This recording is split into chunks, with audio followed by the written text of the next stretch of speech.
আলোচনা করব অনুতৈলম নিয়ে। অনুতৈলম একটা খুব বিখ্যাত তেল, যে তেলটা বিভিন্ন সময় বিভিন্ন ডাক্তারের প্রেসক্রিপশনে পাওয়া যায়।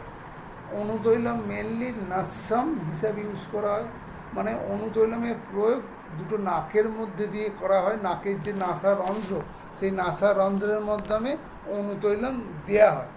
এবং অনুতৈলম এর উল্লেখ প্রথম পাওয়া যায় অষ্টাঙ্গ হৃদয় এবং অষ্টাঙ্গ সংগ্রহ এই দুটি গ্রন্থে। অনুতৈলমের যে রস, সেই রস হচ্ছে মধুর কিঞ্চিত কষায়, এবং এর যে বিপাকের পরে, মানে এই রস ডাইজেশন হওয়ার পরে কিন্তু মধুর গুণ সম্পন্ন হয়, তাই এটা বিপাকে মধুর। এবং এর যে বীর্য, এর বীর্যটা হচ্ছে শীত এবং উষ্ণ। বীর্য মানে পোটেন্সি। এই ওষুধের মধ্যে শীত এবং উষ্ণ দুটো গুণই থাকে। যেহেতু শীত এবং উষ্ণ দুটো গুণ থাকে, তাই এটা বায়ু এবং পিত্ত দুটো রোগের ক্ষেত্রে ইউজ করা যায়। কারণ বায়ু হচ্ছে শীত গুণ সম্পন্ন, মানে শীত গুণ তার মধ্যে আছে। তাই বায়ুজনিত রোগকে স্পেসিফাই করার জন্যে উষ্ণ মেডিসিনের দরকার, উষ্ণ গুণ সম্পন্ন।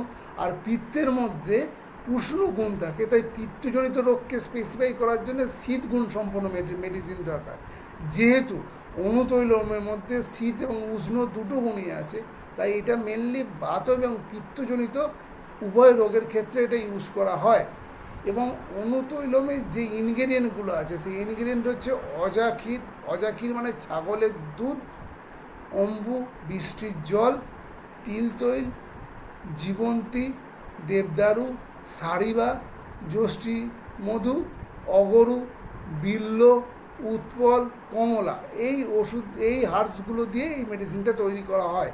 এবং এই মেডিসিনটার মেন যে কাজ, সেই কাজ হচ্ছে এক নম্বর হচ্ছে to prevent premature hair fall.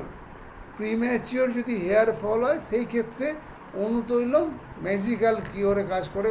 Two prevent cervical spondylosis, যাদের সার্ভাইকাল স্পন্ডলাইসিস হয়েছে, যার জন্য মাথা ঘুরছে, সেই ক্ষেত্রে অনুতৈলম খুব ভালো কাজ করে। Strength proximal muscle of the shoulder, মানে শোল্ডারের যে মাসেল, সেই মাসেলগুলোকে যদি স্ট্রেংথ দেওয়ার দরকার হয়, সেই মাসেলগুলো যদি ক্ষয় হয়, সেই ক্ষেত্রে কিন্তু অনুতৈলম খুব ভালো কাজ করে। আর ফেসে যদি কোনো পিগমেন্টেশন থাকে বা কোনো দাগ থাকে, সেই ক্ষেত্রেও কিন্তু অনুতৈলম ইউজ করা যায়। তাহলে আমরা দেখলাম যে অনুতৈলম মেনলি ইউজ করা হয় আপার সার্ভিকাল রোগে, মানে ঊর্ধ্ব যত্রুগত সমস্ত রোগে অনুতৈলম ইউজ করা হয়। আজকের ভিডিওটা এই পর্যন্তই। আপনাদের যদি ভিডিওটা ভালো লাগে, তাহলে অনুরোধ করব ভিডিওটাকে লাইক এবং শেয়ার করতে। এবং আমার এই চ্যানেলে বিভিন্ন আয়ুর্বেদিক মেডিসিন এবং আয়ুর্বেদিক রোগের ট্রিটমেন্ট সম্বন্ধে ডিসকাস করা হয়। আপনারা যদি ইন্টারেস্টেড থাকেন আমাদের আয়ুর্বেদিক বিভিন্ন রোগের বা বিভিন্ন ওষুধ মেডিসিন সম্বন্ধে জানতে, তাহলে প্লিজ এই চ্যানেলটিকে সাবস্ক্রাইব করুন, পাশে থাকা বেল আইকনটিকে প্রেস করুন। নমস্কার।